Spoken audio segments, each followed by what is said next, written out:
Senhor Presidente, senhores membros do Governo, senhoras e senhores deputados, Portugal realizou nos últimos anos progressos notáveis na reposição da sua competitividade externa, perdida quase continuamente desde a adesão à moeda única até à eclosão da crise financeira internacional em 2009.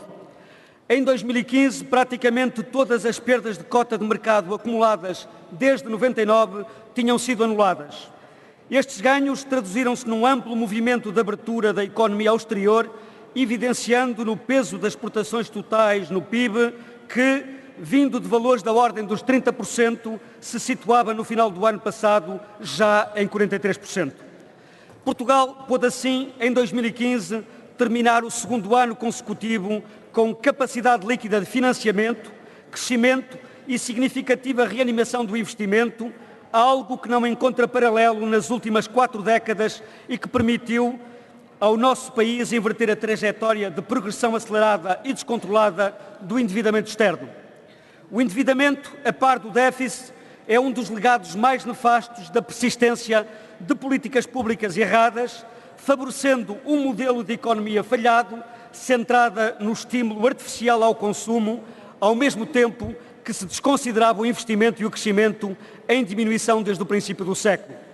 Do lado da oferta, essas políticas descuraram o facto de a moeda única não ser possível recorrer à desvalorização cambial para repor a competitividade externa e forçaram o governo socialista de José Sócrates a negociar e a subscrever um duro programa de ajustamento que trouxe a austeridade, a quebra da atividade e o desemprego. Conservar e aumentar a competitividade externa é um desafio crucial para que o país possa ambicionar ascender a patamares superiores de prosperidade e coesão, acuando o Estado Social ao solo firme indispensável que é a capacidade de gerar riqueza.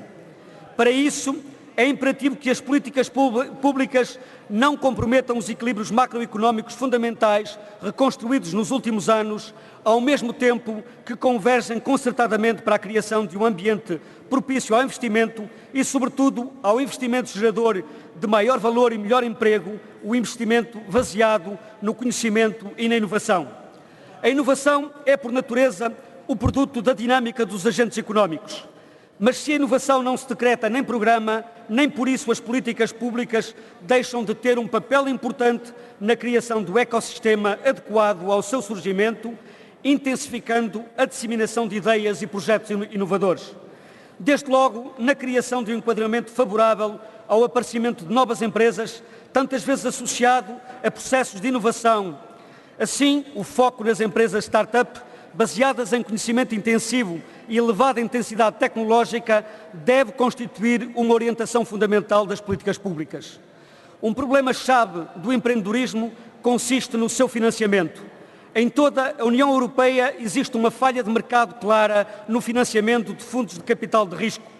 Ou seja, existem poucas entidades a atuar como fundos de fundos ou a investir neste tipo de produtos, ao contrário do que acontece em países como os Estados Unidos. Em atenção à necessidade de prosseguir a trajetória dos últimos anos da afirmação da competitividade externa da nossa economia e ao valor estratégico que a inovação desempenha neste quadro, que o PSD submete ao Parlamento um projeto de resolução contendo 33 medidas e linhas de atuação nesse domínio-chave das políticas públicas.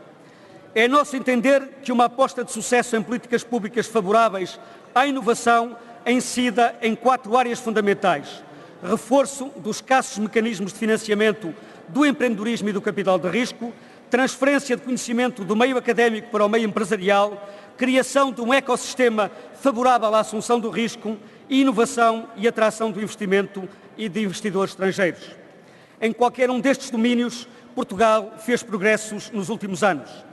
Apesar das fortíssimas restrições orçamentais implicadas no programa de ajustamento a que fomos forçados, conseguimos manter níveis de afetação de recursos orçamentais à investigação e ao desenvolvimento fundamentais para a inovação próximos dos seus máximos históricos. Em 2015, atingiram um montante próximo de 1.800 milhões de euros, ou seja, 1% do PIB, o valor mais elevado sempre atingido em 2010. Sem investimento não há inovação. embora a inovação não decorra necessariamente da existência do investimento. Na verdade, se o Governo quer continuar a apostar no investimento e na inovação, tem que cortar a direito com as políticas de reversão que tem vindo a manter. Um Governo que funda a construção do seu primeiro orçamento em aumentos fortíssimos de impostos indiretos, isto é, em impostos sobre a produção e o consumo, não pode admirar-se de que a confiança de quem investe lhe seja retirada.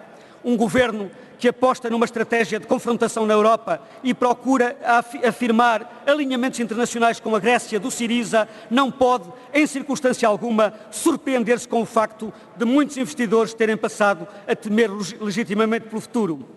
É ao Governo e a mais ninguém que compete arrepiar caminho, pôr o país à frente das agendas eleitorais escusas e responder com sentido de Estado à deterioração visível do ambiente económico. É ao Governo e mais ninguém que compete adotar medidas que permitam desmentir a sucessão, vou terminar, Sr. Presidente, de projeções cada vez mais sombrias para a economia portuguesa e a acumulação de sinais que parecem confirmá-lo. O PSD está disposto a discutir programas construtivos assentes em apostas de valor estratégico para o país, como é a inovação na economia. Mas é ao Governo e a mais ninguém que compete inverter o caminho e criar o ambiente de confiança sem o qual tudo não passa de promessas vãs e propaganda inconsequente. Disse.